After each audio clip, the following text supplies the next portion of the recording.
Live.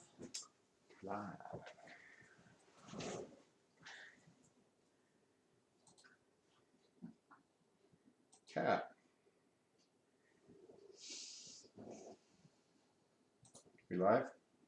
Yeah, we're live. Okay, That's we're what live. live means is Well, yeah. we're live. Well, I misunderstood. I thought you said we're going live. That means pushing the button and going live. So Okay, if the you button need has a been different pushed. command, let me know. The gate is open. The water is flowing. There's no going back. At least we could, but then we wouldn't get anything done. So welcome everybody. This is Toltec Discussions with me, Golden Eagle. And we are in the midst of an ongoing series called In Quest of Self.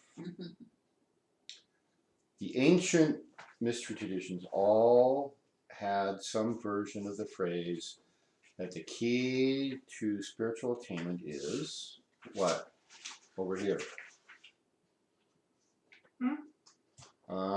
Key to spiritual experience. Key to spiritual attainment is what? I segued from the title of the series, In Quest of Self. So what are you supposed to be doing? Questioning myself. Kind of, yeah. To know thyself. Yeah. It was carved into the stone above the doorway. Into my destiny. Yeah. So that's what this is about.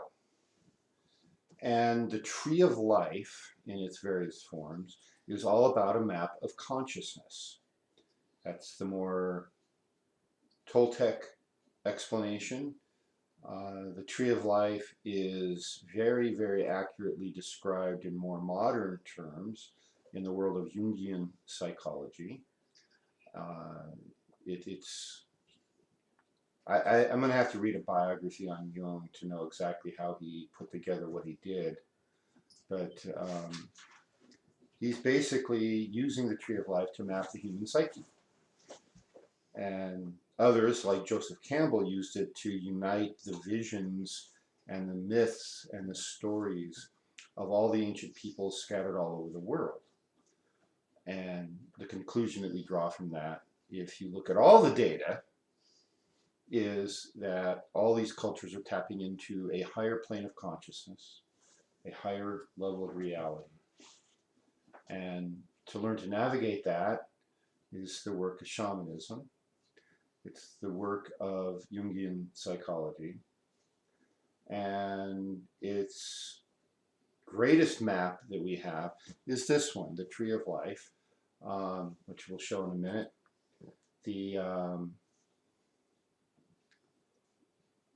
The key is the source of the Kabbalistic Tree of Life, the version we're doing most of our talking about, is the Hebrew traditions that came to us through the Hebrews from other ancient sources, and I'll let you go read the books that I've already recommended, and I'll recommend again at some point.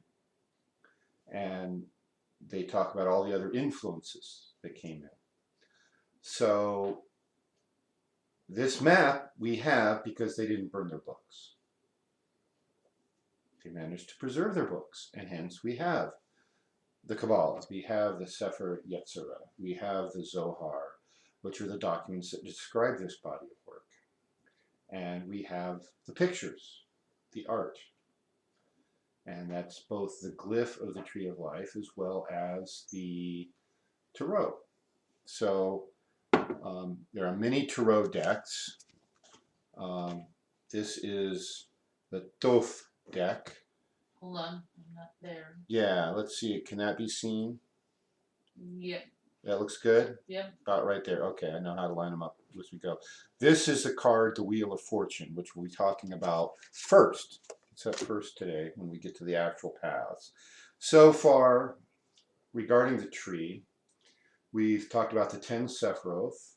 We've talked about, we're in the process of talking about the 22 paths. We've talked about the 3 triads, the lightning bolt path. We've talked about the columns or pillars, which are the major working pieces of the tree that make it easier to understand and easier for us to know ourselves. The place we're at now, tonight, let's go over here for just a moment or 5. What I'm showing here is basically the middle portion of the tree of life. We have here the sphere of Hesed, Geberah, Tiphareth, Nitzak, Hod, and Yesod. Is Yesod in it?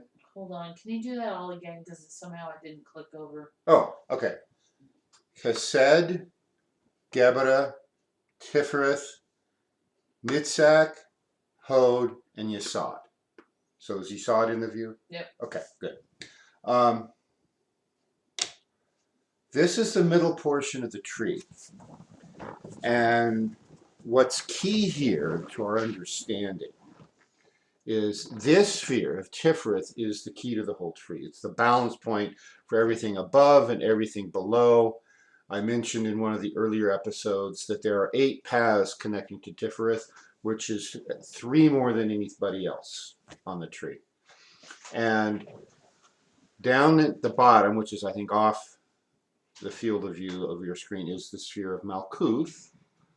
And then we have the lower triad of Yesod, Hod, and Nitzak. This is called the astral triad. This is where we first start working with the planes of consciousness above the physical world. Then the middle triad is Tiphareth, Geberah, and Hesed. And the process of getting above the astral triad up into what the next octave up, this higher triad of the ethical triad, this is the key process. This is where most of the spiritual work, the higher spiritual work, takes place. And this is where most aspirants experience setbacks, is trying to go from the astral trial, the astral triad, trial, that's actually a good word for what goes on here, and up to Tiphareth. Getting the consciousness up to Tiphareth is key, because that's where the fullness of knowledge and conversation with you, what's called your holy guardian angel, takes place. You're talking to it all along, but there's a switch that happens when you get to Tiphareth, where that conversation becomes much more profound. Question. Isn't it basically true that if most of us, we're down here at Yesod, Malkuth, that most of what we're thinking of is a spiritual or some kind of heightened ecstatic experience is simply going up to Yesod, so that most of us seem to be making that jump naturally already, whether it's in the dreaming or some psychic ability or whatever. And then to continue going up the center pillar from that is this engagement that you're talking about with that and everything that's connected to Yesod. That's mostly true. I would add to it that, yeah, you're mostly going here. This is kind of the first stop up. It's the astral plane. Women, however, also, many of you have a natural ability to get over here to Nitzak, which is the intuitive mind. And this being the path of the moon. We're going to talk about down here next week. Men are over here very easily. This is the mental sphere. And the paths that innervate the mental sphere down into Malkuth. Men do that easily. It's natural. We don't even have to think about it. It's boom. See a problem? Kill a problem. Oh, I mean, fix a problem. That's men. That's what we do. Some of us are barbarians and do it better than most. But yeah, that's our solution is we see it, we fix it. If you don't want it fixed, why did you tell us? Right? That's kind of the way our natural tendency is. Whereas women, you do the dreaming well, you do the intuitive parts well, you have more natural psychic abilities than men. We have to work our tails off to get over here, whereas a lot of women have to work your tails off to balance this part of this astral triad. So last week, well, the first week we did the 2 paths up at the top, but then last week we did all these paths that are above Tiphareth. So today we're going to be going through these paths that basically lead up from the astral triad. We're going to start with the path of Kaf, which is also known as the Wheel of Fortune. We're going to talk about the path of Mem, which is also the Hanged Man. Then we're going to talk about death, the devil, temperance, and hopefully we can get to the path of Pe, which is the tower. And while it's technically not leading up out of the astral triad to Tiphareth, it's so closely interconnected and interwoven with the 3 paths that do that I want to try and talk about it at the same time, because it's sort of like if you could imagine, I've got 6 paths marked here, and if you could imagine a series of 6 college courses where each one is a prerequisite for the next, and they form a continuous path of the circle. So you can't take course 1 because you needed course 6, and you can't take course 6 because you needed course 5, and so on, back down to course. It's like you got to just start somewhere and do it. So that's kind of the Siemens license, exactly. So especially the devil, death, and temperance are very interconnected with Pe. And the other 2, the one on the side, they are related. They lead both up and down the tree, and they are connected here to the astral triad, and so we need to talk about it. So I think we should talk about it. So let me show this card, and then you can come back to me. This is the Crowley version of the Wheel of Fortune, or as he calls it, Fortune. Crowley has some reasons why he changed the names of some of the traditional names of the tarot cards. Some I like and agree with, some I don't. His main overarching reason for having changed some of the card names is that he's going for the energy of the upcoming aeon that has barely started, which is a 2,000-year period. And there's 2 or 3 I look at them and I can see where he's going. And it will be the energy in 500 years or 1,000 years. But it's not yet there. So in the tarot deck I'm writing, for example, mostly I'm leaving some of the older names. There may be only 1 or 2 that I change to match his. And there's some I'm changing to not match his for other reasons, which we won't go into today. So that's his overarching reason for changing names. So I'm going to talk about the Wheel of Fortune, which means I have to flip through my notes to find my notes. This is the path of Kaf, or Kaf as it's properly announced, which is the hand, or in some sources we'll call it the palm of the hand. Some call it more of the fist.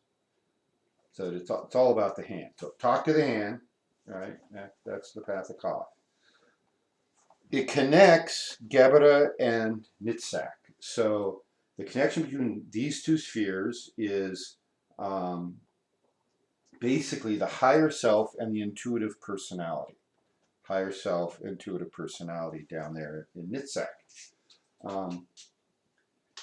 The symbolism is based on the description in the ancient writings of the Wheel of Ezekiel, which is referring to the wheel of karma. You can think of it as your destiny. You can think of it as your fate. In the novel series, the science fiction fantasy novel series about energy and spirituality that we read, called The Wheel of Time, that's the name of the 14-volume set, and then each little individual volume has a different title. But the Wheel of Time, they talk about how the wheel turns, and the wheel will weave its pattern, and the wheel does as the wheel does, and that's that. but then certain people come along and they have the ability to reweave the pattern that the wheel is making as it turns. And so this should very definitely be thought of as karma and an interaction with your true will. It's not fate,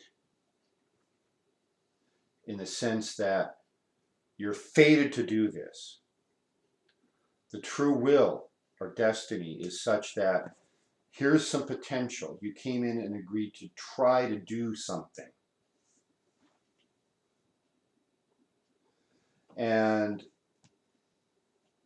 But it's not random chance. You will find authors who talk about this path, the path of Ka, as dealing with random chance. But it's the higher self linking to your intuitive mind. This is where these urgings come from, and we don't really know how we got it. You're driving down the road and it's like, oh, I'm going to go over there. And it's those urgings that lead us to the next step of our path, oftentimes. So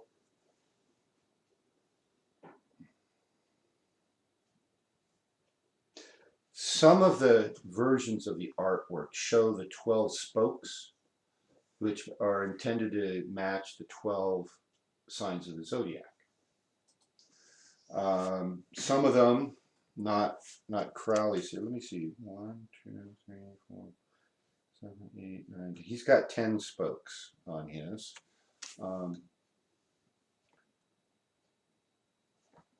The author, Robert Wang, who writes this very good book that I recommend, the Kabbalistic Tarot, which blends the... just put them in front of you.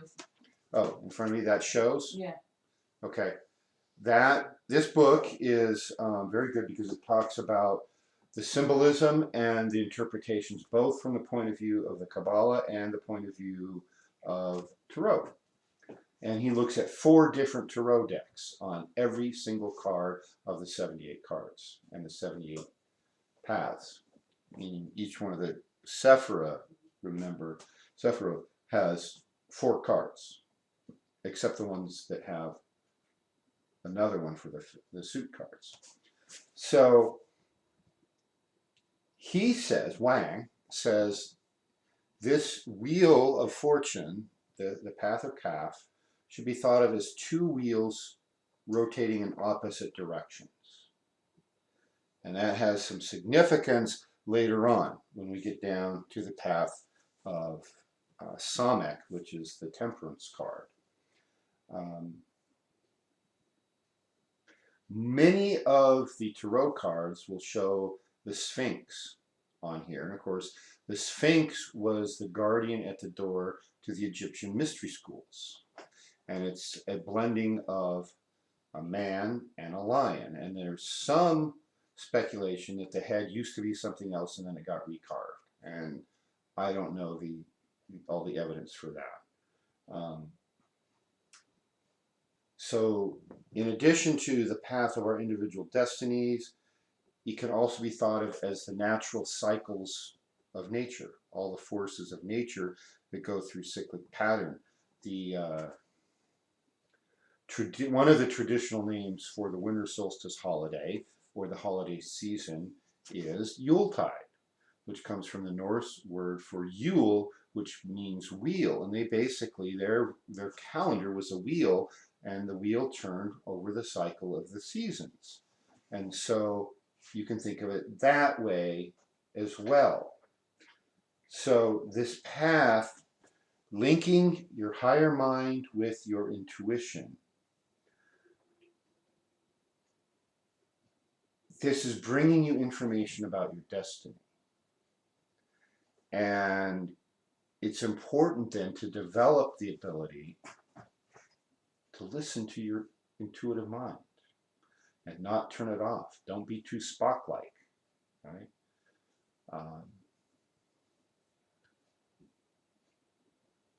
in the Star Trek series, Spock was a Vulcan, and on Vulcan, they thought in the attainment of pure logic was the greatest spiritual attainment they could do. And when Spock went into the big, long vision quest, where he was supposed to attain this state called Kolinar of pure logic, he failed. And the reason he failed, oh, she's moving there now. According to the lead Vulcan priestess, was because he was half human. And emotion was too strong, and he couldn't suppress it. And my opinion of the Vulcans was, yes, they're very logical and very methodical, and they've made great accountants or computer programmers, but they're missing a piece of their core nature if they keep stuffing and suppressing their emotion. So we need to train ourselves to listen to that intuitive mind. And that's part and parcel of the path of Koth, or the Wheel of Fortune. Who have we got online? We have Moadib, Muad'Dib. who is Hey, helping Serenity with their homework tonight. So Yay. she's hey, hi happy. Serenity. And Dennis Brown Hi, Hi, Dennis. and William Rolling Will Wow, what- Rolling. and Ms. Maria. Maria, hello. That's it so far? We have two No, well, pressure. maybe at least one unidentified. One unidentified. Hello, unidentified. Unidentified flying object. Yeah, I was hoping we'd get the one who stumbled in last week back. What was her name? Angela 22? I think that's somebody from the intensive. I remember that email. Okay. Serenity says hi. Hi, Serenity. We miss Hi, you. Serenity. Good luck with your homework tonight. Be a good girl. Don't give your mama a hard time. Not too much, but you can give her a little bit. She needs that. Okay, any questions about the Wheel of Fortune? You can spend, go ahead. I guess, alright, so you're saying that it's our basic intuitive nature, we need to take that to another higher level.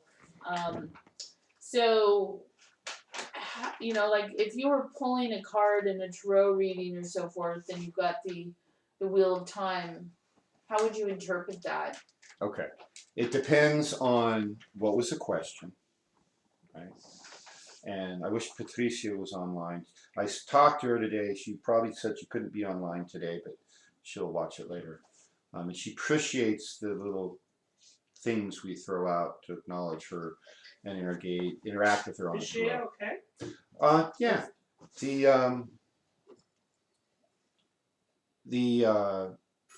The wheel time, it's going to depend on what is the main query, and when you're doing a tarot spread, you should only have one main query, and it depends on which position of the card.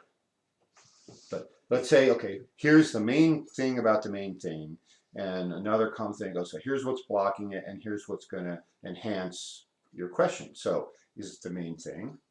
Is it what's blocking? Or is it what's enhancing? And what was the question? So there's a lot of additional ways to interpret tarot. And like I say, I'm just trying to introduce the basics of the tree because we haven't even gotten to using the tree yet. So that's a long-winded way of saying I can't go into every nuance of how to do a tarot reading. I'm probably not the best teacher for that, although I'm probably not bad.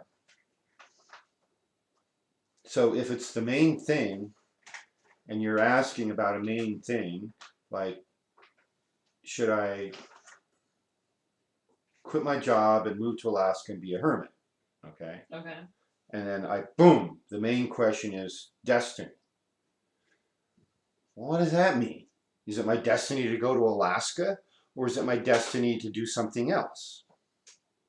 Right. So what's blocking me from going to Alaska and being a hermit? And then I'll have to see, well, what do I pull there? And then what's going to enhance the question or the idea of should I go to Alaska and be a hermit? And then we'll see what I pull there. And then it's very common then to pull qualifying cards for each of those three. And then of course there's some tarot spreads where they pull up to 10 cards and they each have a meaning. So it's putting you in the ballpark. If you want to use the sports analogy, you've got to be in the right ballpark. So whatever the question is, whatever the position in your tarot spread is, when you pull the Wheel of Fortune, it's telling you, okay, there's a destiny factor here.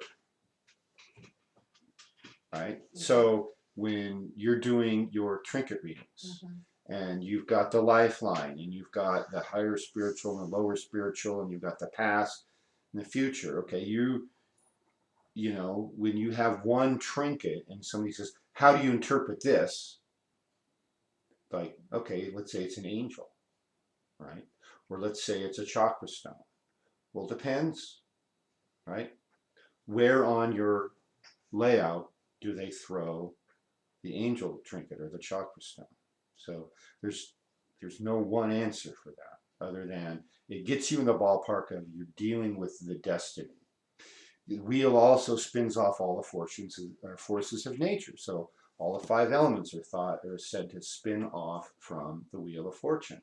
So it's complicated. Sorry. Any other questions, either here or online? Okay. Next, we're going to move over there. This is the path of Mem, also known as the Hanged Man. In this transition between the lower triad and the middle triad, it is on the opposite pillar from the Wheel of Fortune. It's the Hanged Man. So let's take a look at the Hanged Man. Is that in about the right place? Yeah. And he's upside down, right? Yes, the Hanged Man is always upside down and hanging by one foot with the other leg kind of crossed over it, and the hands are bound or fastened in some way. So most tarot decks will have the hands bound behind the person's back. Some will have them bound overhead, like they were hanging from the head, but the arms would be hanging down the middle. Here, the individual in question is also crucified. So there's a nail in each of the hands, and then there's a nail through the foot that's crossed over. And this is, like I said, this is Crowley's interpretation. In some decks, the individual is hanging from the right leg, in other decks from the left leg. And in some decks, the crossover leg is in front, and some decks it's in behind. There's no universal consistency in the way that's drawn. So most of the readings you'll find about the tarot don't really address that part so much. It's more the symbolism of what does this mean. Now, in Kabbalic terms, this is the path of Mem, which means water. And you can think of it as the source on a higher level of the astral waters. So it's a link between the astral plane in Yesod and then something higher. That's where the substance that becomes the astral waters comes from. I lost my page. So this is the path. The path of Mem links Gebra, which is strength or severity, with Hod, the mental nature. It's on the descending male pillar. So it's that force coming through. It's bringing the energizing force to the mental sphere. The upside down position can also be thought of as the position most babies enter the world in, is upside down, head down through the birth canal. And so in some ways you can think of this as a commitment to the birth It's your commitment to this incarnation.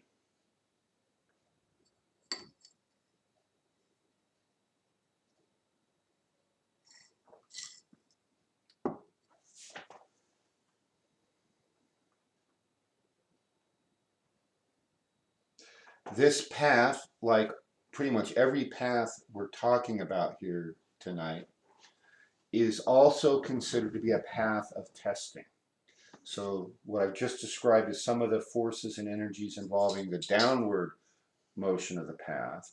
But as you move up into this upper, into the middle triad from the lower triad, you're also going up. And this path and all of the others involve testing or a trial, the proving. You know, in military they talk about a proving ground where they go prove that their guns work and their missiles work and so on. And in homeopathy, we conduct what are called provings of the homeopathic medicine. So we know what they do. That was my doctoral thesis, as I did a homeopathic proving on a very potent herbal medicine that had never been turned into a homeopathic remedy before.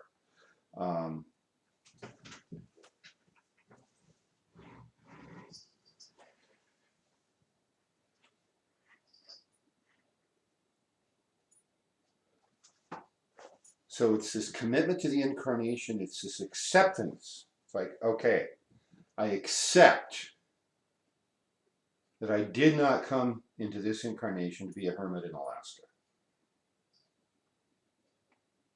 That wasn't my path. No matter how attractive that might have been, that's not my path.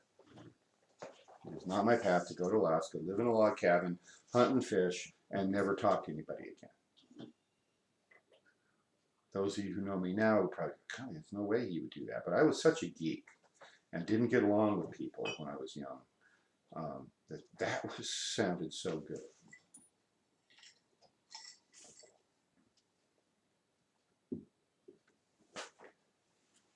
You can also think of this, the hanged man, as being the equivalent of baptism. You're making a commitment to something higher.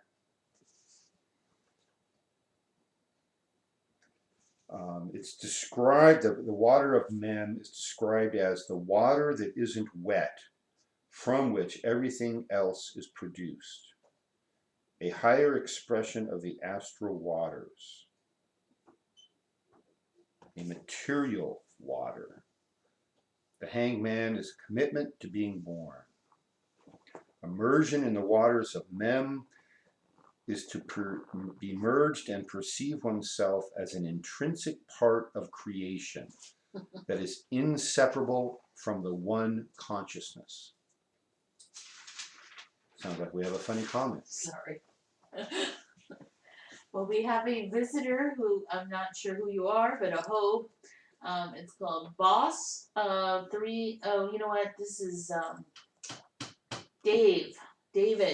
David Humphreys? I believe so. Hmm. Anyway, it says where did you get that weird shirt? Oh. If that's you, David, that's your responsibility. This is a nice shirt, isn't it? What's it It's say? got one being talking to the other being and saying, I don't believe in reincarnation. I used to, but that was another lifetime. So, welcome. Let me get my stuff back. It was in the way of the He shirt. says I made those shirts. Like, I know you did. I know who made those shirts. That's funny. That's hilarious. Welcome, Dave. I wish I could insert the voice and duplicate the voice of Hal, Oh, the right, computer from 2001, A Space Odyssey. He's talking about, I don't think that's a good idea, Dave. Did you really make those shirts, Dave? What were you thinking, Dave?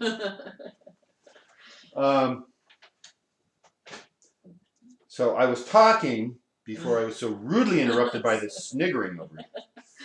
Immersion in the waters of Mem is to be considered and perceive oneself as an intrinsic part of creation that is inseparable from the one consciousness.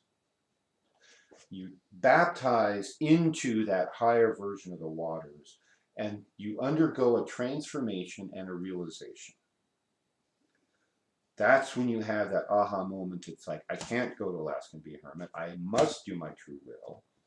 I am committing to this process, and we are trying to save humanity and raise the human consciousness and do all the other things we came here to do, right? That's just a little tiny piece of my process that I went through.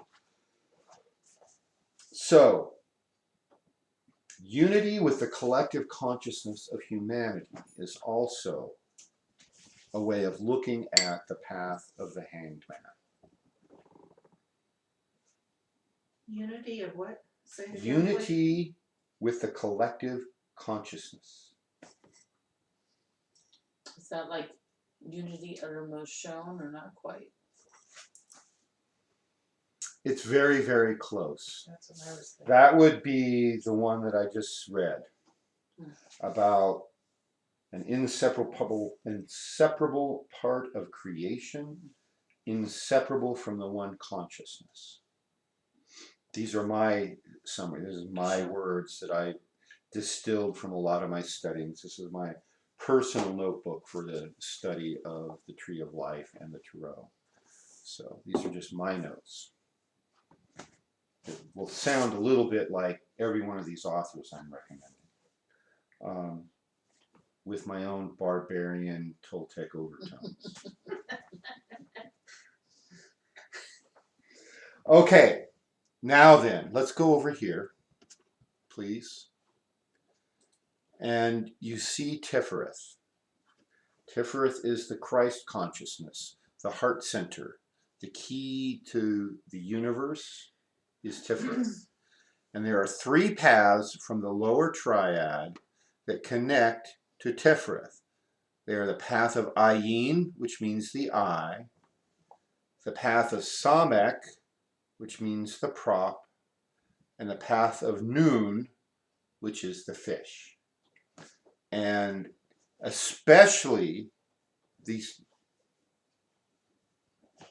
paths we're talking about tonight, all 6 of the ones that we're on the hook to try and get done tonight. I think the Tarot symbolism is more accurate and more useful than the traditional Kabbalah symbolism. That's just my opinion at this point in my development. 5 years, maybe I'll have a different opinion. But right now, that's what have found to be the most useful. When I was purely studying the Kabbalic Tree of Life and wasn't including Tarot, I didn't have nearly as good a grasp of it as I did when I brought in the Tarot. And I go, but of course. So, let's assume for a moment that you've balanced your lower triad. You've left Malkuth, you've come up to Yesod, Hod, and Nitzak, and you've done all this incredibly difficult and complicated work to balance your astral triad. And now you're going for Tiphareth. Okay, that's imagine that state. The reverse path of the lightning bolt path means you're going from Nitzak straight up here, over the path of Nun or the fish, which is also the path of death. That's the reverse lightning? Yeah. You remember the lightning bolt path? You're going to have to remind me. I'm going to have to remind you. Okay, I'm going to draw it, most of it, because I don't want to interfere with what I so very painstakingly drawn for what I'm trying to talk about tonight. I'm going to use a different color. Gosh, it's too bad I don't have more colors. Thank you, by the way, for the gift of the colors and the eraser. I couldn't deal with the paper towel much longer. What color do I'm going to go green. Okay. So the lightning bolt path.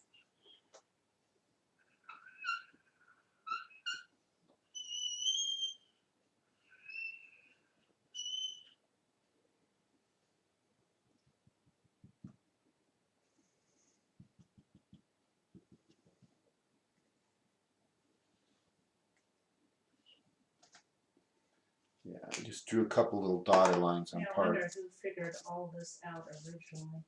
Oh, It's come from a lot of different systems. this book. Which camera are you on? I don't know which one you want to be on. Well, which one is on right now? You. Okay, so this book, the Practical Kabbalah Guidebook by Hopkins, this has a lot of that answers in here. Okay. If you ever are able to find that one. I have a book, it's got it. Yeah, good. Okay, so Right, so we got that. the lightning bolt path, if you recall back from a month ago or more, is the order that the Sephiroth are created and the flow of energies to create the universe. It starts up in Kether, which you can't see online, sorry guys, down to Hesed, Bina, Chokmah, Bina, Hesed, Gebra, Tiphareth, Nitzak, Hod, Yesod, and Malkut. Okay? And then when we work upwards in the systematic manner, we follow that path in reverse. But you notice the lightning bolt path does not even come close to covering all 22 paths of the tree of life. And what you have to do with your consciousness is you have to systematically activate and balance or tune each one of these. Okay? So imagine your mind as a series of old-fashioned tube radios hooked to a variety of antennas. You turn on the first channel, and then there's that fine tuning you got to do. Okay, I got that one in. Now I go to the next one. I turn it on, I fine tune that, but then there's resonance, and that causes the first one to go out of tune. And so you've got to tune all of them as you go. Each time you turn on one more, you got to go back and retune all the other radios so all the communications is clear. And no one of these 22 is overpowering the others. They've all got to be balanced. That's what we're doing with our consciousness with this work. So, you've balanced from here down. Now you're going up to Tiphareth. Well, you can't just do the path of Nun. You also have to do the path of Samak, and you have to do the path of Ayin. And so it's a process. And then as soon as you get those three, then you've got to go out in Mem and Kaf, and then start working on all those upper paths above Tiphareth to get your middle triad balanced. Girls, come on, take it outside. For those of you who can't see, our two cats are under the altar table, about to rip the altar cloth off and pull everything crashing down. So they've been banished. We're talking about the tower card later, right? Yeah. Yes, just about in a half hour maybe, if we get there. So this process from the astral triad to Tiphareth is what I was alluding to earlier. This is where most aspirants fail. This is where the problems set in. This is where the big setbacks, even if it's not a complete failure, it can be a setback. This is where you are forced to deal with everything you didn't want to deal with before. Working these three paths, this is where everything you swept under the rug is going to be revealed. Well, it seems like just dealing with, preconceived notions of the devil and with, fears of death and what all that means, and then tempering everything else, pretty much covers most people's buttons and fear factors. Right. And no matter how good you think you are, when you get into working these paths, especially when linked with this tower path, which is the last path that has to be balanced, and then you tune everything up below it before you start these three. This is stuff. This is interesting in the ancient Chinese curse definition of the word. For those who don't remember the Warrior series earlier this year, I talked about the ancient Chinese curse. May you live in interesting times. Okay, so, death, the devil, and temperance. The path of Samak, the path of temperance, or the temperance card, is referred to as the dark night of the soul.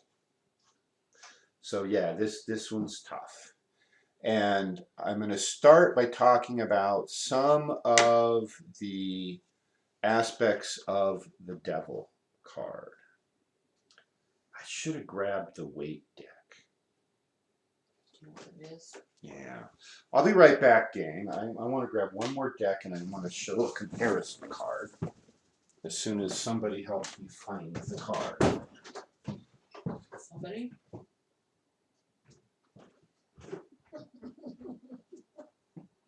You two are fun. Could somebody at this table go through there and find me the devil card? Okay. So, the devil. We're going to start with the Crowley card. No, I'm going to wait. I'll just wait for that.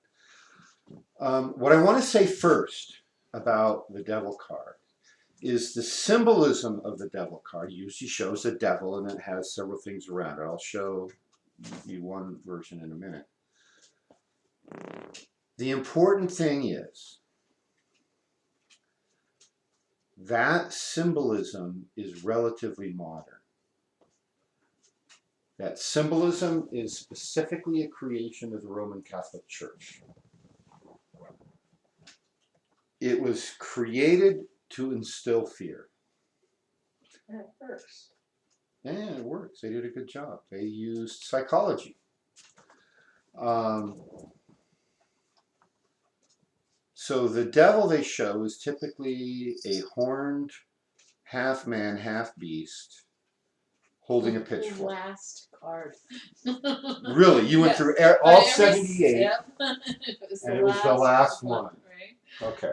Sorry. So here is the weight deck. Now the weight deck is one of the older modern decks from 100 and some years ago. And it's the one that proliferated the most, and it is probably the most well-known of the tarot decks in at least modern US and Europe. So what we have here is we have a horned picture, a figure, and usually showing enslaving two beings, usually one male and one female. There's different versions of that. This one has beast feet that looks like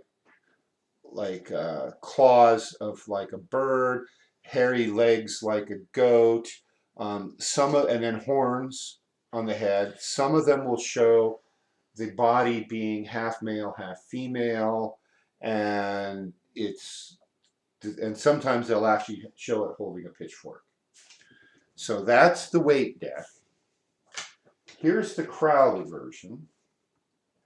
Is here. It shows a goat and big long horns and some spider web looking things. That's kind of the Cubist style art-wise that he used for his cards. And if you've done certain types of meditations, you may recognize the background on all his cards as kind of what you can see in certain places for the structure of the universe. And then down here, there's two spheres which show little devils or little beings in them. And then if you look, ignore the goat and you ignore the little beings, you've got two testicles and the penis coming up, and the head of the penis is outside the view of the card. And this is part of I would say it's still fear-based symbolism, but it's also fairly accurate. So we're back over on me now? Okay. So this path, the path of Ayin, is a path that carries the potent male energy, very potent male energy. Hence the symbolism of the penis and testicles. And so women carry that potent male energy, men carry that potent male energy. It's irrespective. We all have the potential in us. Some of the ancient symbolism you might see in certain esoteric lines, they will show pomegranates with all those numerous seeds in there, right? So a couple of pomegranates might be seen. It's a symbol of the same energy. This path links the mental sphere with the heart center, the Tiphareth, and it's this male energy. So this is partly energizing Tiphareth, and it's partly coming from Tiphareth down to the mental sphere. The symbolism of the devil, the horned beast, half man, half beast, as I said, that version of it was created by the church. But what the church did was it stole a much, much older, much, much more ancient image of King Poseidon, who was the king of Atlantis. And all around the Atlantic Ocean in Europe and other places, there are carvings that show a male bearded figure wearing a crown that had two bull's horns, because the Atlanteans engaged in bull worship. The equivalent of the scepter for the Atlantean kings was the trident, which is like the Greek god holding the trident. Greek god Poseidon was named after the Atlantean king. And it's a three-tined pitchfork, basically. And the three tines are symbols of the three concentric circle islands that was the Atlantean capital. Say that again. The three tines of the trident symbolize the three concentric circle islands that was the Atlantean capital. Oh. And that was found carved on stones throughout Western Europe and Northern Africa long before Christ was born. It's a, what do you call it? A stonemason symbol on a lot of the megalithic structures Was the same figure? is the trident. Yeah, Mm-hmm. that alludes back to Atlantis. That's where that came from. So when you're the Roman Catholic Church and it's, pre-Dark Ages, going into the Dark Ages, going into medieval and Renaissance and all that, and you're trying to stamp out all the competing religions, and they've all got a symbol that looks like that, you twist it. And you say, oh, that's the devil. So you spend 100 years or so creating this imagery of the devil, and everywhere they find it, they try to break it, stamp it out, and their propaganda was effective, especially when it was backed up by an army. And so that's where the symbolism came from. But where comes such that innate fear? The fear that they created with their version of King Poseidon, the half man, half beast thing. Where did that fear come from? Going to hell. But where did that fear come from? To make it go to the church. Well, that's why. Okay. Because keep in mind, there's nothing in the Bible about hell. Mm-hmm. It comes from the path itself. These are the three gateways into the higher consciousness. Whatever image your culture has of the big scary monster, the boogeyman, the green-skinned, green-eyed, horned monster, whatever that description is in the Tibetan Book of the Dead, that is the symbol of the watcher at the threshold. That's what the devil is. It's you. The watcher at the threshold is part of you. This is part of your consciousness that says, you're not quite ready here. I won't let me in. Yeah. Your higher consciousness knows if you're ready. Your higher consciousness knows if your astral triad is balanced. Did you balance your tower path? Do you have the mental sphere, the intuitive sphere in equal proportions communicating? Are they all communicating with Yesod and the astral and the etheric bodies? And are all of that resting down here on the single point of Malkuth, which is what the rest of the higher consciousness is standing upon?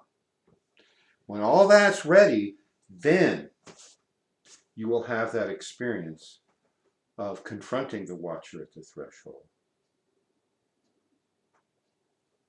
And it's kind of like that scene in the Monty Python and the Holy Grail. None shall pass, right? And King Arthur just cuts off the arms and cuts off the legs and come back here, I'll bite your knees off. You know, it's like you have to confront your watcher at the threshold. You have to confront your shadow self, which means you have to be ready to deal with everything that got swept under the rug. Everything that society said was bad, and you're like, but wait a minute. But you stuffed it anyway. That's part of the preparation to approach Tiphareth.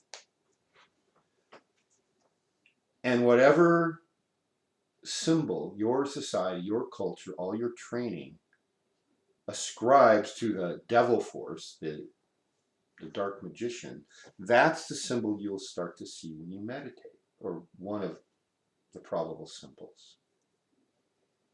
Is that also another example of the Luke Skywalker thing facing himself? Oh, absolutely.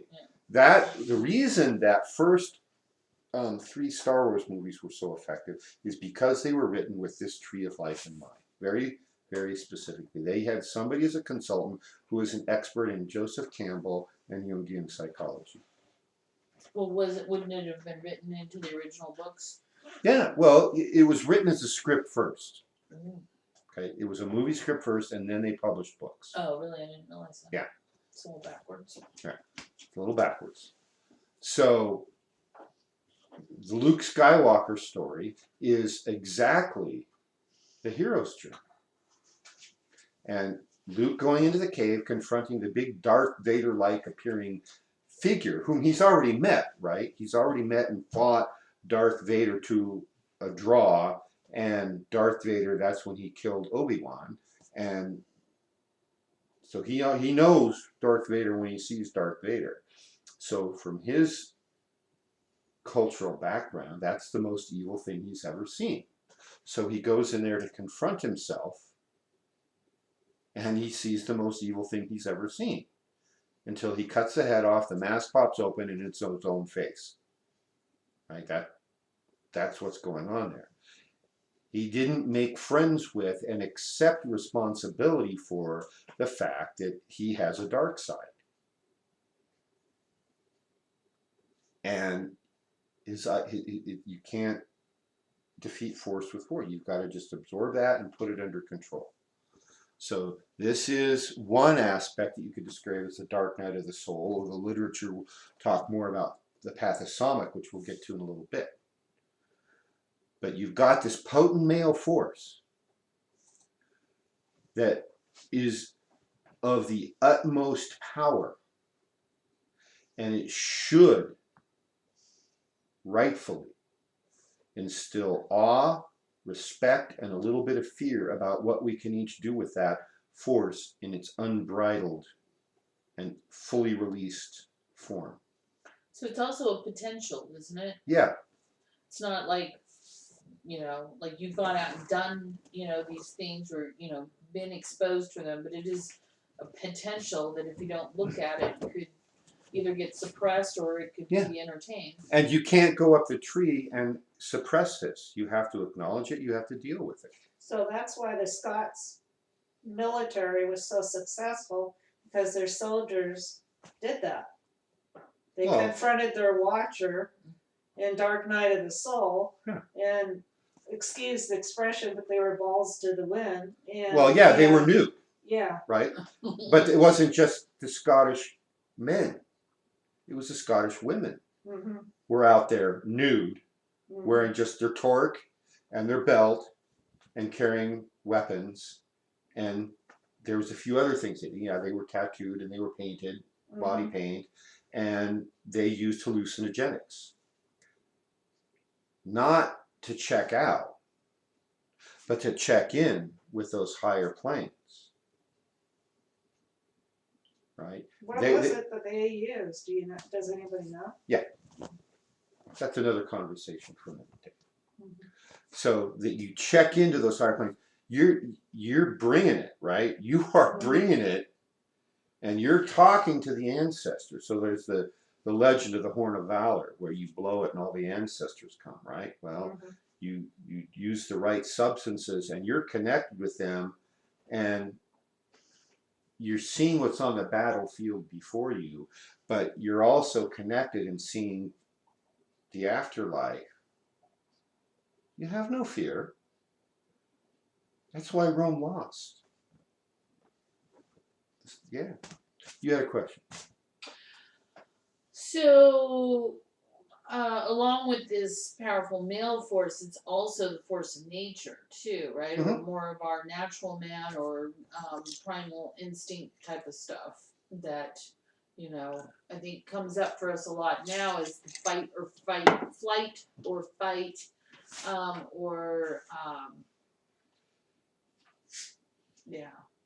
That's partly it. Also, it's the natural man. It's the pure raw force of nature unleashed. It's the human biological machine left uncontrolled, and it's also being the threshold into Tiphareth and the middle triad. It's the watcher at the threshold, and so the symbolism is not what we should be focusing on. So whether it's the devil or the green-eyed boogeyman or whatever symbol, it's all you. This is you. And yeah, we all have to have that meditation. So I think it was my dream that I was battling with my watcher that I told you about. But why does it come across as a beast, or other people talk about it shows as a beast? I mean, the shadow isn't necessarily a bad place. I mean, there's a lot of dark there, but there's also a lot of wonderful creativity and beauty and right. But when you were battling it, what did it look like? a beast. Yeah. Right. It looks like a beast because if it looks like an angel, it's not going to be scary. There was a scene in the first Indiana Jones movie, The Raiders of the Lost Ark, where that's where he's battling Nazis. They've got the Ark of the Covenant, and it keeps getting kidnapped by somebody else, and the Germans have it off on this island, and Indiana Jones is there, and the German archaeologist who thinks he's an esoteric expert, he opens the Ark of the Covenant. And this angelic being comes out and looks at him, and then the face burns off, and it's this big, garish, ghoulish, right? Yeah. And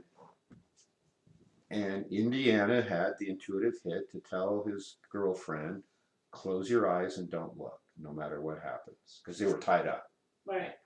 So they closed their eyes, they didn't look, and everything, when all the desecration was done, and this being had destroyed all the Nazis, the bonds tying Indiana and his girlfriend fell off, and the lid closed back down, and all the energy was back inside.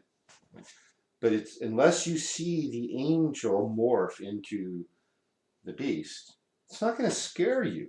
So you won't battle a nice image, is what you're saying? It's not even a question of battle. A nice, friendly image isn't going to keep you out of some place you don't belong. Oh. Right? It's got to be something that'll scare you. Okay, otherwise you just walk right in. Right. And so the next time you battle that beast, the key is going in. You recognize, oh, that's me. Come here. I'm in charge. You work for me. Right? That's what you have.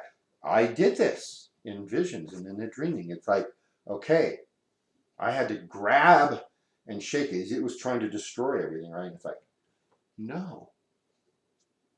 You don't do that this lifetime, remember? And you have to place it under your control.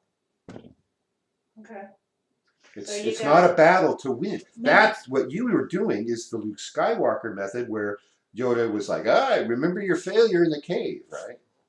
It's more like taming a wild animal. So Beauty and the Beast. you need to tame it. At first, it's going to seem ferocious or scared or vicious or whatever. But by taming it, by seeing through and seeing its higher nature, you're going to develop a relationship with it. Yeah.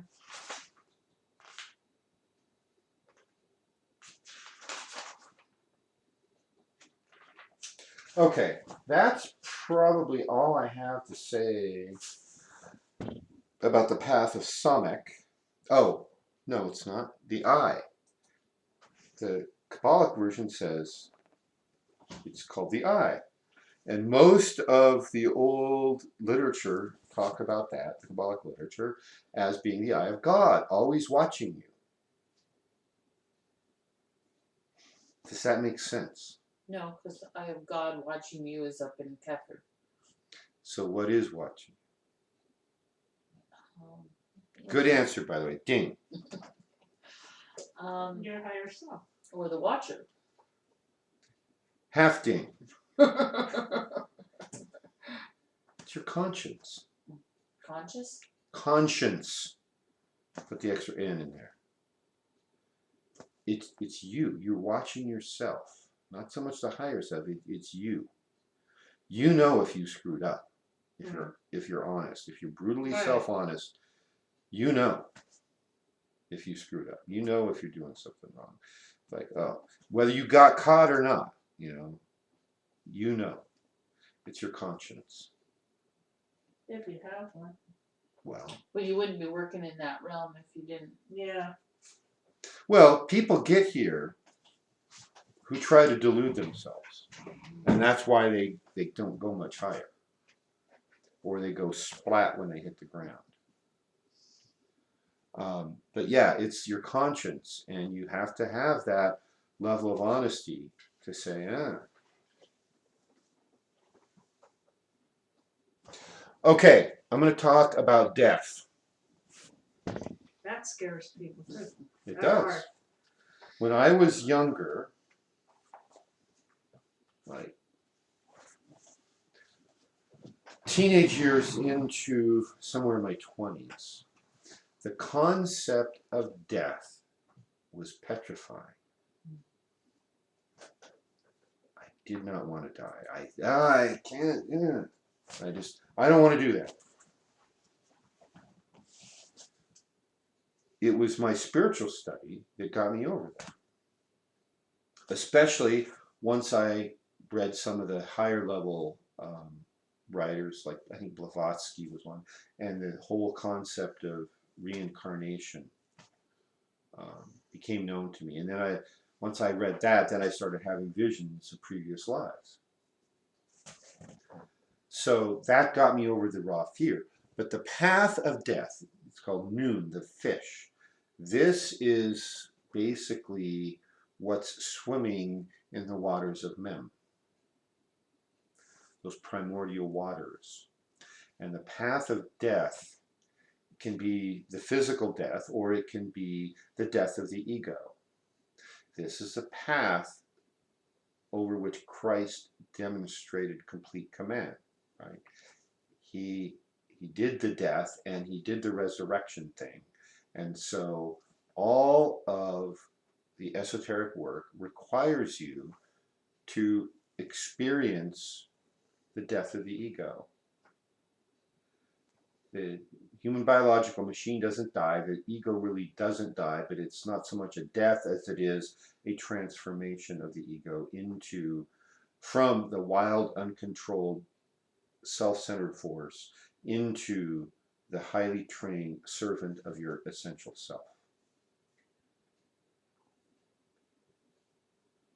So this death symbolism is replete through all the ancient mystery traditions.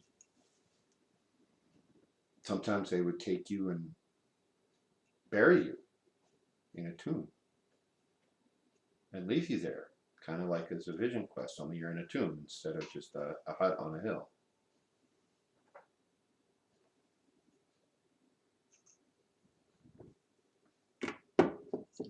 The name of the path of noon, or the fish, that's actually where the Christians got their fish symbol, which you can still see on bumper stickers to this very day. Right? That's the path of noon, which was a symbol of the path over which Christ demonstrated control and mastery. But it's that fear of death and mastering that is part of one of the three main paths into Tiphareth. Any questions online? Online crowd's been kind of quiet tonight. Good. So death also means transformation, right? Yeah, it's death and rebirth. Right. It's the phoenix bird rising from the ashes. It's resurrection. It's not just death, it's death and resurrection. Well, in the Toltec, wouldn't it be the snake eating its tail? Yeah, kind of. Mm-hmm. In terms of the fish, think of the salmon.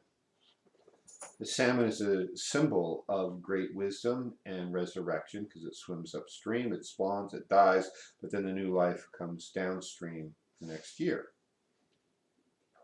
I thought it was because it ate hallucinogenic hazelnuts. Well, that's a symbol, right? Mm-hmm. For something, the path of pay, the mouth, right? You have to, pay is we speak and we eat through there. So you have to eat the right things, and then the fish becomes wise and makes it to Tiphareth. So Serenity said earlier that she loves magic and their mommy is washing dishes. Oh, hi, Serenity. So Good for mom. So I sent her a bunch of hearts, and she said thank you for the hearts, and then she laughed. But no other questions. No other questions. Okay. Those are Serenity's Right. Tattling on mommy doing dishes while she's playing on the computer. Well, at least she's watching Right. it. The youngest student.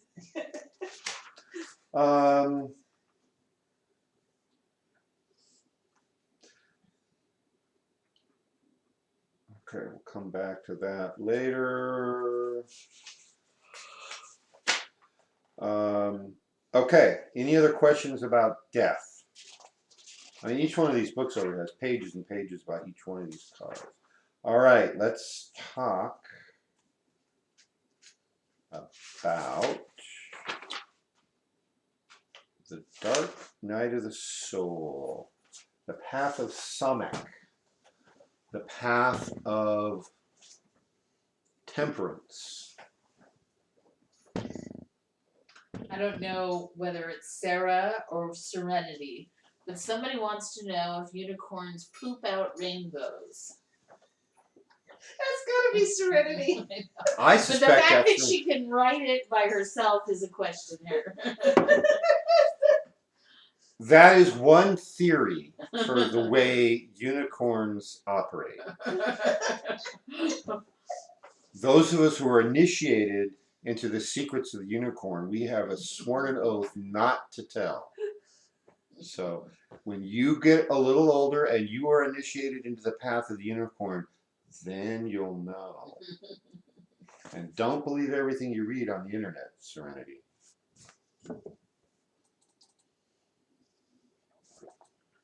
True Gnosis. Okay. The path of Samek. Okay, this is one of the paths on the center pillar. We've talked about that upper one, the High Priestess, which regulates access from the middle triad into the upper triad. And this regulates access from the lower triad to the middle triad, again, on the center pillar. This is a pillar of equilibrium, the pillar of balance, also known as the pillar of beauty. Samek means prop. And I'm going to come back, I'll get to the prop part later. Temperance. Temperance means regulating something within specified bounds. Not too much, not too little, not too wide, not too narrow.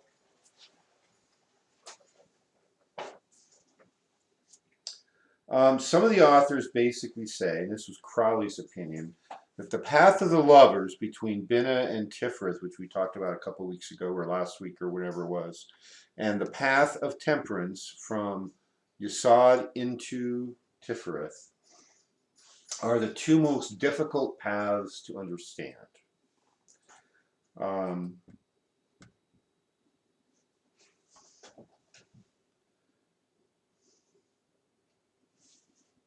They basically, those two paths carry the same energy.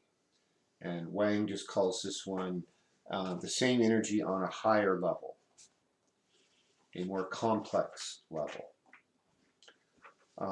Linking Tiphareth, your heart center, with the astral center down here in Yesod,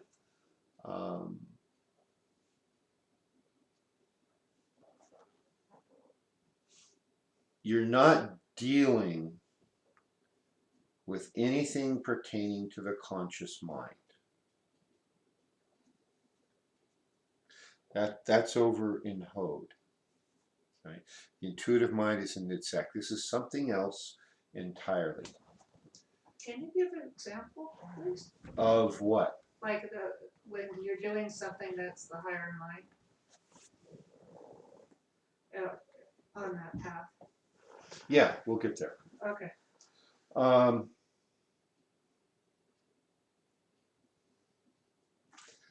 This path is one of the paths where we transform energy. I think, let me back up. I don't think I showed anybody death. Most of the death cards show a version of the Grim Reaper as a skeleton holding a scythe. And this is the Crowley version of death. This path of temperance is called art in the Crowley deck, and it refers to the art of alchemy. So he's making a little more blatant allusion to what's going on, both in the name of his card and the symbolism on it. The white lion and the red eagle are all, sometimes it's the red lion, are all the medieval alchemical symbols for the opposing male and female energies. Sometimes they actually include male and female fluids, but we're not going to go into that much detail tonight.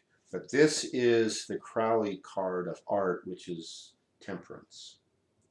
And when we start dealing with balancing male and female energies, they have to be very carefully regulated within very narrow bounds. You can't have too much of either. They have to be the right proportions at the right time.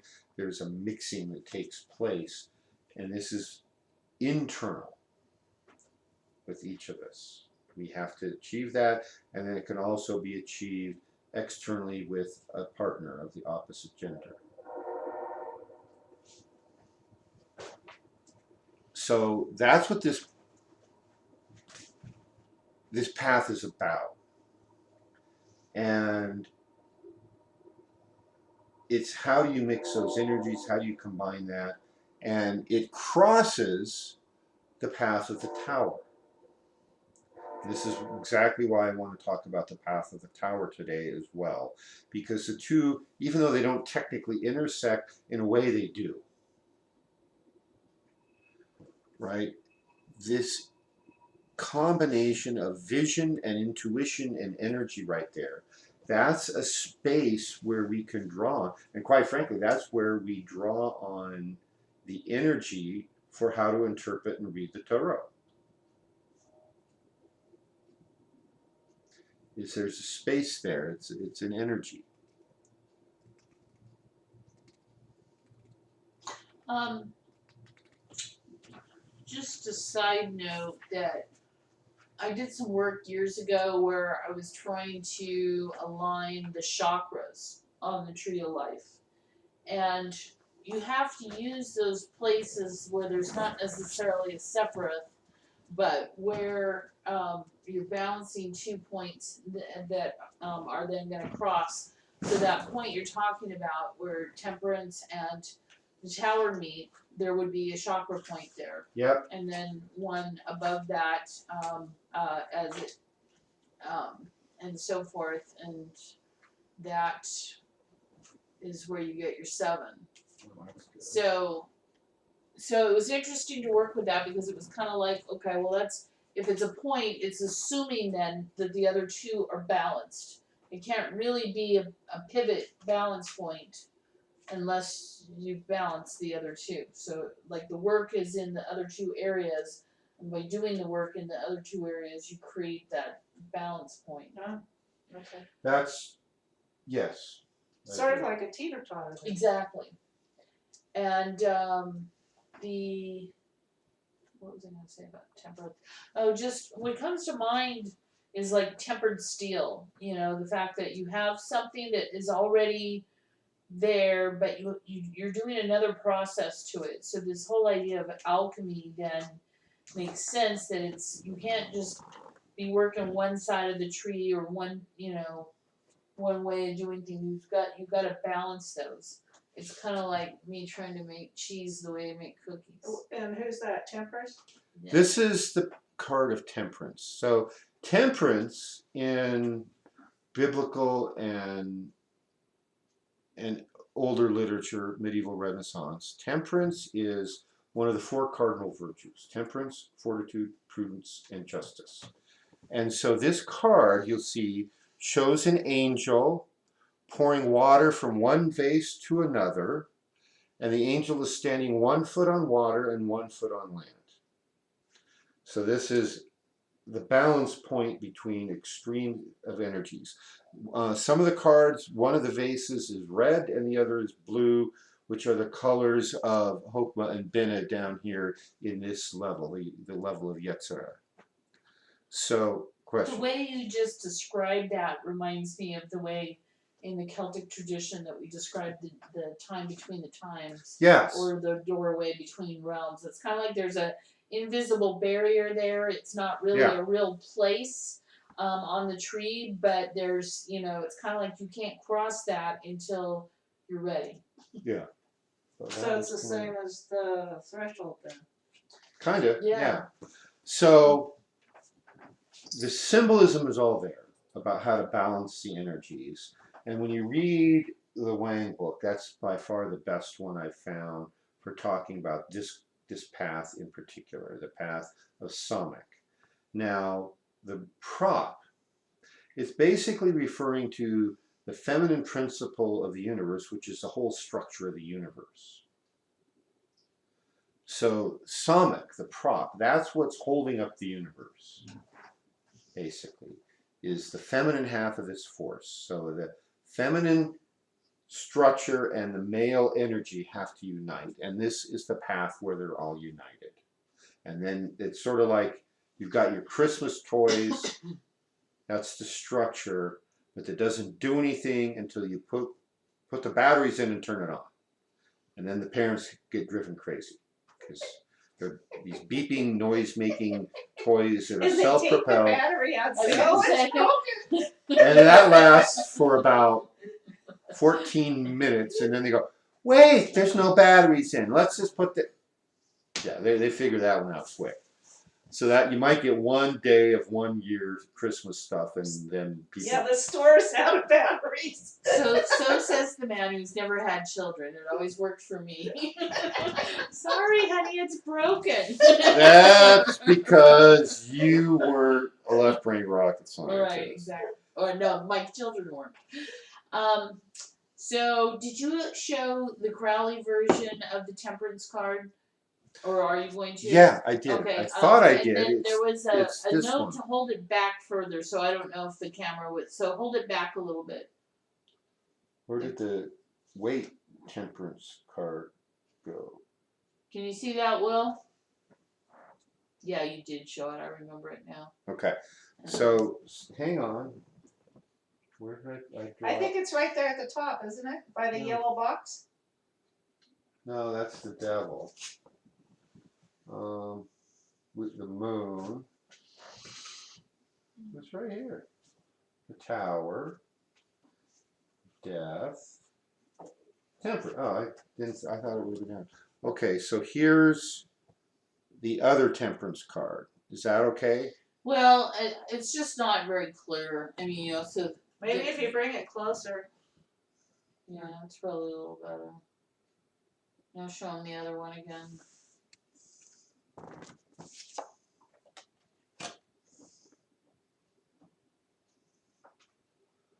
Okay.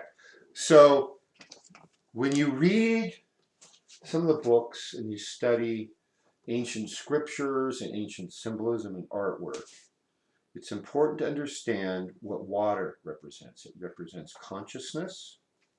Are you over here or over here? It's on me? Mm-hmm. Okay.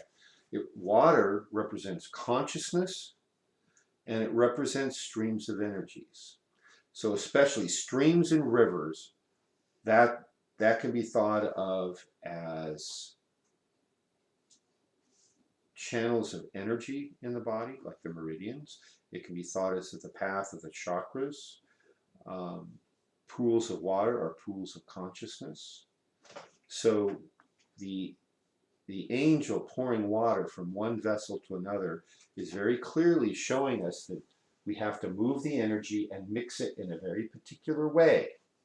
And especially the cards that show the two vessels being opposite colors, either black and white or red and blue, which are, like I said, Hokma and Binah, that's telling you male and female energies have to be mixed. And that's the key secret of this pathway. Or positive and negative. Yeah. I wondered if you, because what you were talking about seems like all of that starting to fit in or overlap with where the Grail and the sword fit on the Tree of Life. Really? Well, oh, do tell. Put the camera on you. I want to hear this. You want to hear what? I want to hear you talk about the Grail and the sword. Well, I can't show them what's on there while No. we're talking about it. Well, just let's say something about it. You mean, Say yeah, something about it. Okay. any symbolism about. Well, okay, so if you're looking at the Tree of Life, there's going to be a few of these pathways that are clearly creating what looks like a cup. And so I guess the stem going clear down from Yesod to Malkuth, and then the cup portion being that lower triad. And then also overlapping on that, which is really highlighted right now with this the stem of Tiphareth and the cross hilt of the tower card creates that sword coming down into that. Which, I mean, all you got to do is Google image some of these, the Kabbalic Tree of Life and the sword and the Grail. And you're going to see the medieval symbolism very clearly of how ancients, or not even that old, just a few hundred years ago, had to encode this information into artwork in order to pass it on and be able to talk about these subjects, which could probably have got you burned at the stake or certainly ostracized during Victorian England and so forth. So yeah, you're onto All I something. have to So say it's about smuggling, that. right? Yeah. Yeah.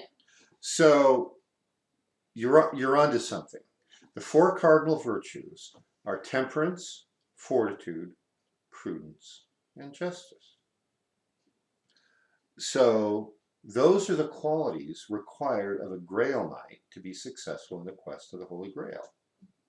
Okay? So another name for fortitude is strength.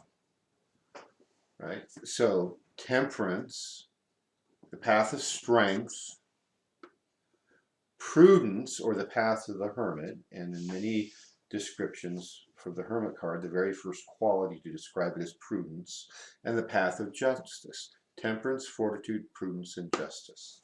That is the Grail you're So talking you're about at the putting it higher higher. level. I'm putting it at a higher level, and what tells me to do that are the names of the path. Okay. So yeah, you could draw one down here too, but But I mean, isn't the energy, when we talk about the energy descending on the right hand column and being changed and redirected up the left hand column, it's being done at Yesod, which is right, in the base of the cup. right.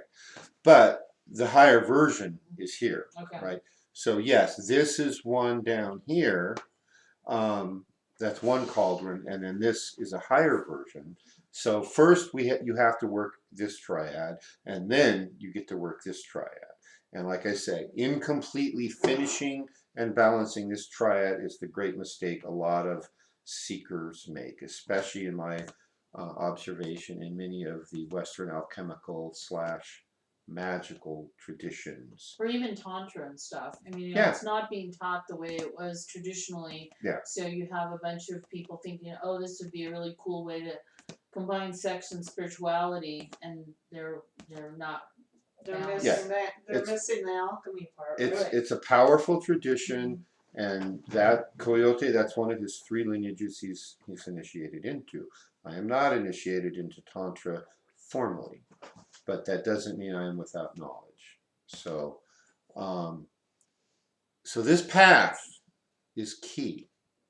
So we've talked about the devil, we've talked about death, we've talked about temperance, and those balance, temper, being kept in narrow bounds, not exceeding the, to keep the recipe formula. This is the alchemy of why you can't make yogurt like you ate cookies, because things exploded all over the kitchen that took months to clean up. She was practicing her temperance.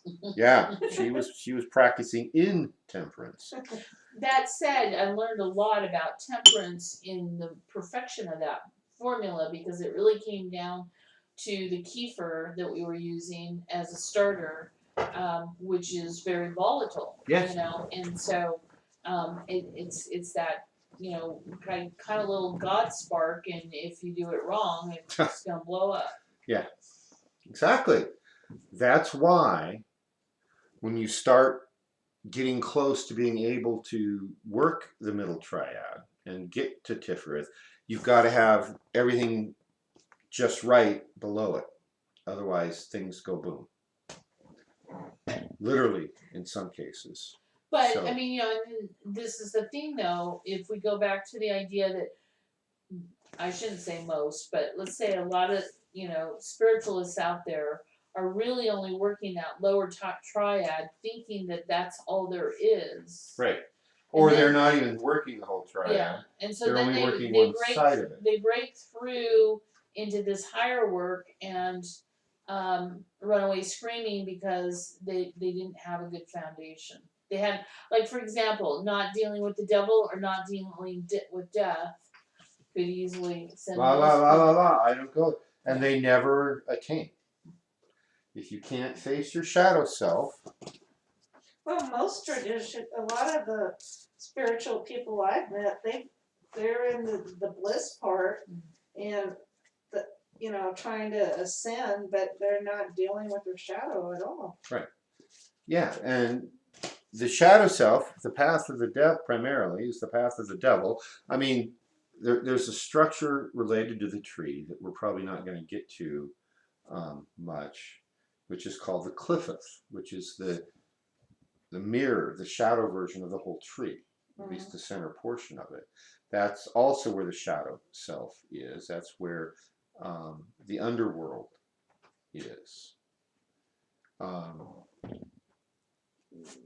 But the basic from at the first level of understanding, the path of the devil can be thought of as the shadow self, the watcher at the threshold, keeping you out of these higher realms. So primarily, so you don't hurt yourself.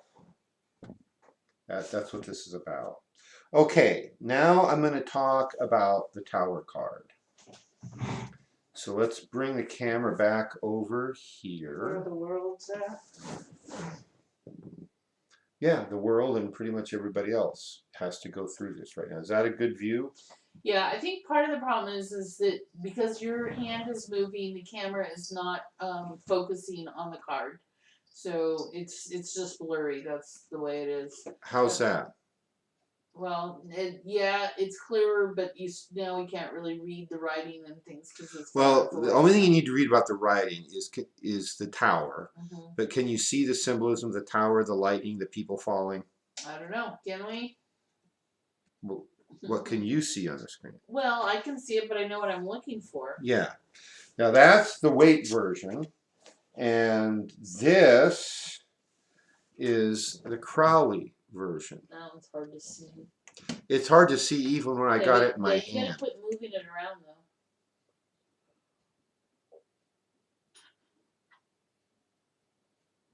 though. Okay. Okay, so the path of Pe runs from Hod to Nitzak. It's the linking path between our logical mind and our intuitive mind. This is the path of the mind-blowing experience. This is the path where if you've been rigid and logical and a left-brain rocket scientist all your life, and all of a sudden somebody tries to make you be right brain, this is the one where smoke starts coming out of your ears. Saying, what is the equation for this right brain stuff? And then, never mind. If it's your nature to be right-brained and intuitive, and somebody says, okay, to climb the tree of life, you have to get your left brain, math brain, logical brain working, that's the one that causes smoke to come out your ears, right? So, that discordant disharmony between your nature of being either left or right brained and trying to make the other side active, that's a mini version of the disruption that takes place on the tower path. Right? You think logic is it, you watch Spock, I gotta be like Spock. I have to figure all this out. Or you can just intuit it and receive the answer, right? So when you start, when you're working with rocket scientists and you start intuiting the answers that nobody else can figure out, and you can't explain why you knew, but you make them do it anyway and it works, and it's after subsequent analysis, it's the only way that could have worked, they don't thank you for saving the day, they tend to get mad at you. Because you figured it out. Because, They start burning witches. A, because you figured it out, and B, because there's no way you should have been able to figure it out, logically. And they can't get there. Right. They can't see it or whatever. Which is why I'm no longer working in the limited world of rocket science. But that happened to me many ways, many times. And I didn't know I was being intuitive, but then I took the Myers-Briggs test and it said, oh, you're intuitive. And I'm like, screaming. Ah, that was when the tower card started, right? It was the realization that I was intuitive, and that blew my world at the time. I didn't tell my friends that I was intuitive. He's a closeted intuitive. I tried to cheat. I went back and retook the test and tried to cheat on the intuitive questions, trying to get the other answer. It didn't work. It's like on a scale of here's intuitive and here's logical, and the middle point is a halfway. The test is designed so you couldn't be on the midpoint. I figured, oh shoot, I can't be. So I started out like here and I cheated, and then I got back to about here. So not much. So that's a mini version of Tower Path. The big version is you change careers completely. You change spouses, you change houses, you change everything. You stop being a crew cut engineer and you move to the mountains, you become a long-haired hippie. Right? That's the tower card. But it's what supported my destiny, so that's what I did. And once I figured out I had a destiny and I was going to do it, it's like, okay, yeah, I'm not going to be the rocket scientist anymore. I'm not going to be limit myself to science when science systematically ignores 85% of the universe. Shamanism looks at all of it. Mhm. So the tower card, the pay, that's putting out of ideas and it's taking in sustenance. It's through the mouth. And it's linking the two spheres of our being, of our mind. The logical half, the intuitive half. And the tower card symbolism of lightning, the lightning bolt path, right? Striking the tower and destroying it. We have to build our true self, our true higher spiritual building, our true tower. The tower card itself, even though it goes left to right, is a symbol for the center pillar of the tree of life. And you can't build your true pillar on the one that was put upon you by society, by all of the, this is what good girls do, this is what good boys do. Good girls don't sit on boys' laps on the first date, right? Good boys don't stick their tongues in girls' mouths on the first date. You don't play spin the ball. You know, there's all these things. You know, it's like the boss I had who got angry at me for getting angry at the idiots at the meeting who were trying to blow people up and kill them. And it's like, how can you not see that this is just like the Challenger accident when they're taking these, and it's like, you guys are idiots, right?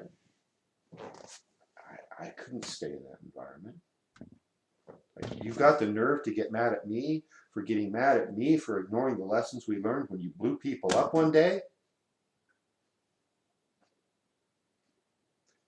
I remember one time in aerospace, they were trying to take a big project down the wrong road, very wrong road, very risky, gonna do things. And I used almost brute force, as close to brute force as you can get away with in aerospace and not get arrested. To force all the bigwigs into a meeting, I said, I promise you it'll be short. And I went in there, I said, I promise you, I know your time's valuable. Here's the decision. You all know we're trying to figure out what to make. It's this, this, this. And the part of the equation that I think is being missed is this. And I had one overhead slide. I threw it up, and it was a picture. It was two pictures on one slide of the crew of the Space Shuttle Challenger side by side with the picture of the shuttle blowing up. I didn't say a word. I just put it up. Any questions? Great. Didn't think there would be. Thank you for your time. You all agree that we're going to go down the good path, not the bad path? Great. Have a nice day, gentlemen. Thank you. I didn't last long in the company much after that. Despite the enormity for the entire country and the entire world of that incident, some of those people on there were my friends. Ellison Onizuka still owes me a steak dinner from a stupid bet we had on a stupid football bowl game that I won. My team beat his team, and he owes me a steak dinner, and I won it. Damn it. Darn it. Sorry.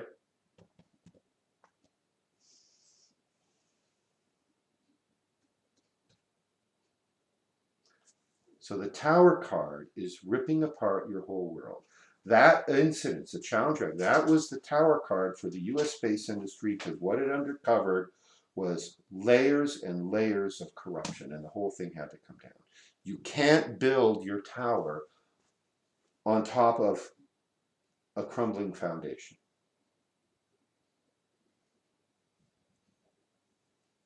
Yeah. Can you systematically demolish your tower rather than waiting for it to crash? Oh yeah. Most of us at the higher plane level, we bring about the conditions where the tower comes down. So how do you do that? By dealing with the lower ones Well, first. yeah, you start there. The key thing, both of you know, and some of you online, what's the one key thing you have to do to precipitate that whole process? Know your true will. Ding, ding, I ding. got it. Ding, Woo! a full ding. Triple ding. You know your true will, or at least you know that you have one, and you commit to it.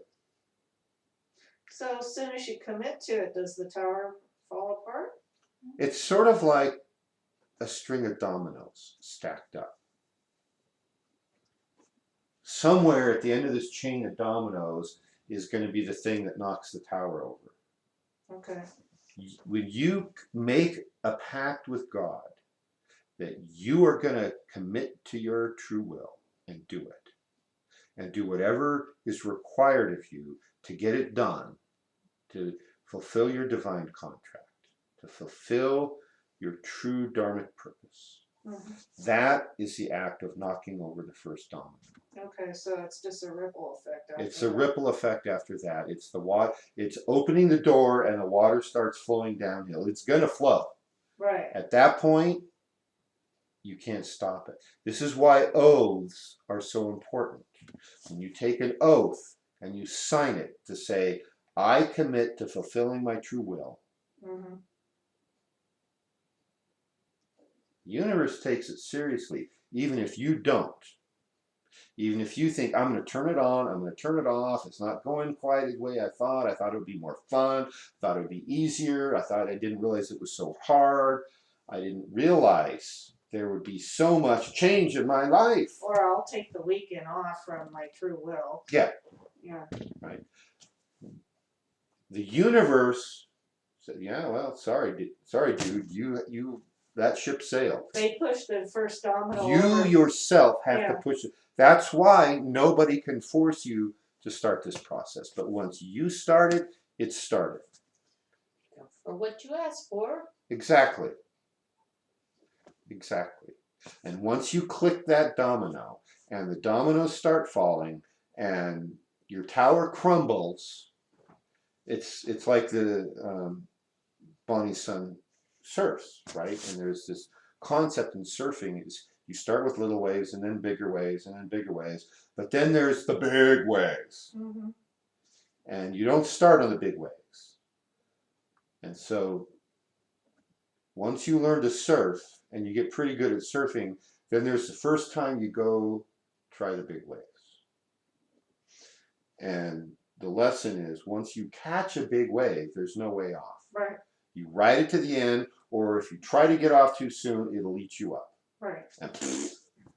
And a little pile of pulp will wash up on the beach eventually. Mm-hmm. Which is why there's a good time and a bad time to leave your training. Yeah. Or leave your board in surfing. Right. And so once you commit to this path. That's what you mean by that is not a good time to get out. Yeah. So when you're in the middle of the tower card path, the path of pay, and you're in there and things are crumbling and things are falling apart, you can delude yourself into thinking you're getting out. But you're going to end up worse off than if you had never started. Yeah, there's no out. Well, there is finishing a cycle, though. Yeah. You can finish, you can get to a certain point and you say, oh, okay, so I got that part balanced. You know what?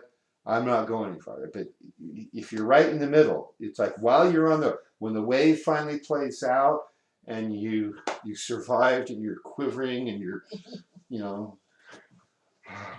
I think I'll sit here. Sit one out. I think I'm going to rest here for just a minute. And then you go, wow, that was pretty fun. I got to do that again. Right? So then you find yourself incarnating over and over again to do the work, right? Or if you agree to take an oath to do your true will and you go, this is too hard, I'm getting out. Then you're stuck in a chamber. Yeah. Basically. Until you get back on your true will.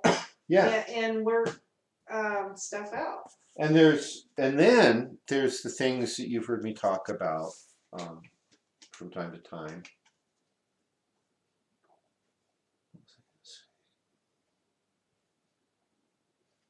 Stuck in a chamber.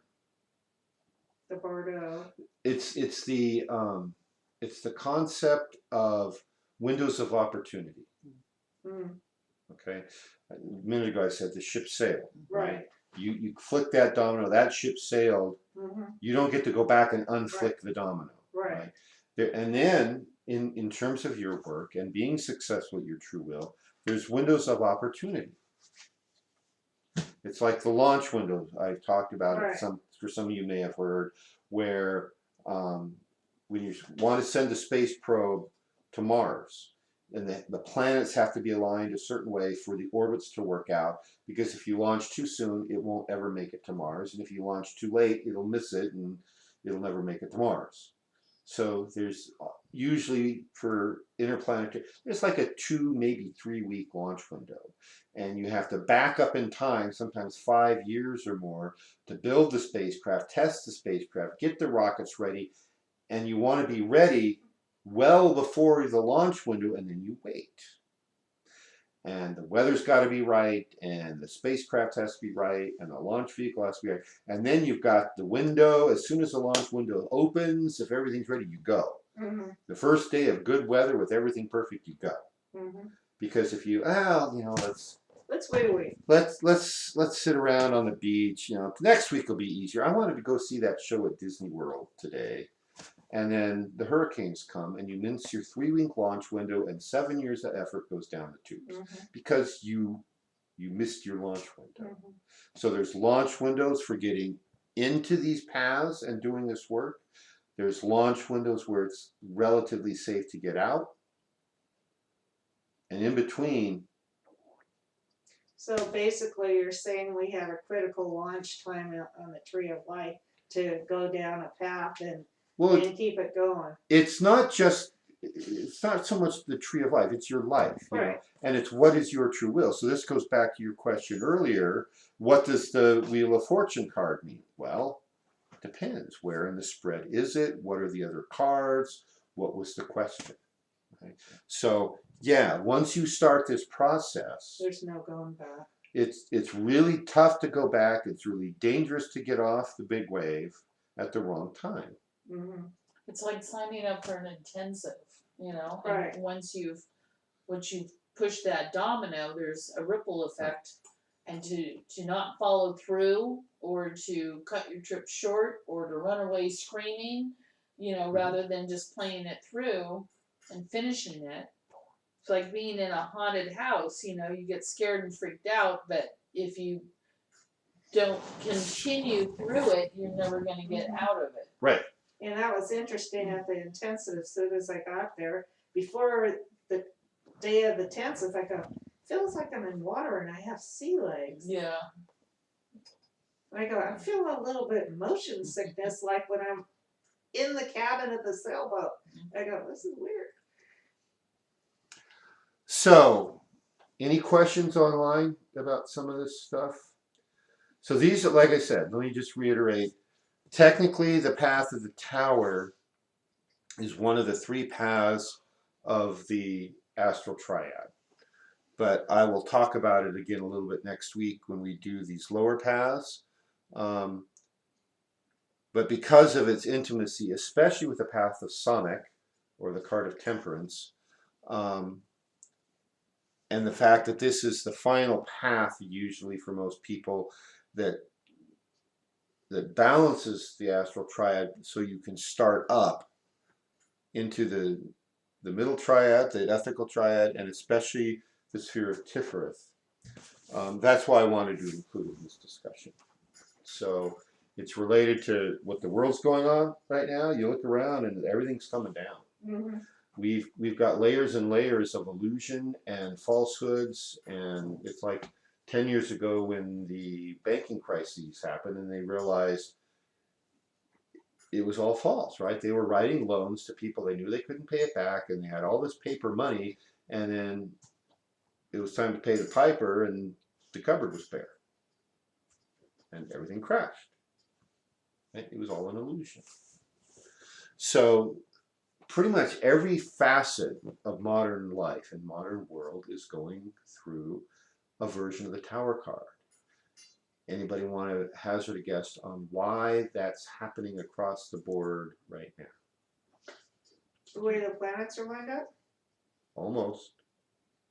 the true will of the world. Yeah. It's a true will of the planet, and it's the true will of collective consciousness of humanity. Exactly. Ding, ding, ding. I got things. It seems to me like it's almost like, you know, a family airing out their dirty laundry and, you know, finally talking about things that have been in the closet that we haven't talked about. Yeah. And it's kind of like, you know, civilization is being called to say, okay, is this going to be acceptable or not? Or, you know, whether it's abortion or gay marriage or whatever it is, you know. A little bit of racism's okay, right?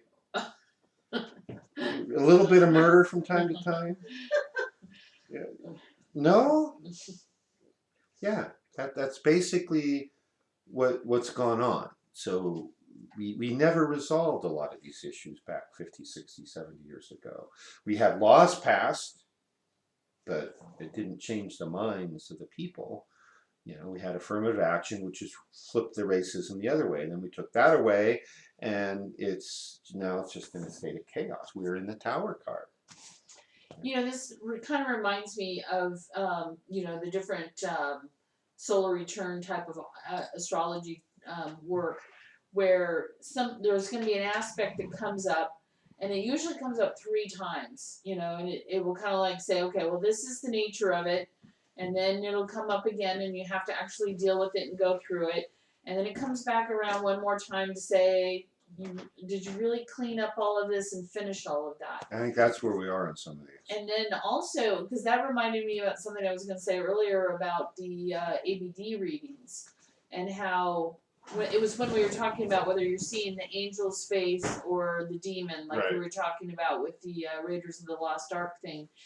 And, you know, when in that first bounce, either after death or, you know, in these different transitions and stuff, you see the face of the angel, and yet if you've got fear, if you haven't dealt with some of these other things, you still may see it differently. Mm-hmm. But as you lose vibration and you keep coming around to those same aspects again and again, they start to take on, you know, first they're the friendly guides, and they're the unresponsive guides, and then, you know, they're the scary guides, you know. Yeah. And it's all the same guide, it's all the same energy, but, you know, when we're seeing it from that lower vibration, we see it in its lower forms. Right. So that's what I wanted to talk about tonight. Any more comments or questions online from anyone? No? Nope. Okay. I already asked the question. All right.